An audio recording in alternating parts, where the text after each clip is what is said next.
এক মুরগি মা তাদের ছানাগুলোকে বলে, আমি না আসা পর্যন্ত তোরা দরজা খুলবি না, দরজা বন্ধ করে ঘরেই থাকবি। আমি যখনই আসবো তখনই দরজায় একটা ঠক ঠক করে শব্দ দেব, তখনই বুঝবি তোদের মা এসে গেছে। তখনই তোরা চটপট করে দরজা খুলবি, না হলে একদম দরজা খুলবি না কিন্তু। এই কথা বলে মুরগিটা চলে যায়। এক শিয়াল ঝোপের মধ্যে লুকিয়ে মুরগির কথাগুলো সব শুনছিল। আরে মেঘনা আসতেই চল, যাই, মুরগিটা বাড়ি থেকে বের হয়েছে, এবার আমাকে প্রস্তুতি করতে হবে।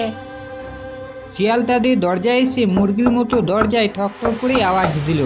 মুরগির ছানাগুলো তাদের মা ভেবে দরজা খুলে দেয়। আরে মুরগির ছানাগুলো তো খুবই নাদাস নুডুস, খেতে ভারী মজা হবে। আমার তো জিভে জল এসে যাচ্ছে মাইরি, আর দেরি না করে এদেরকে খেয়ে ফেলি।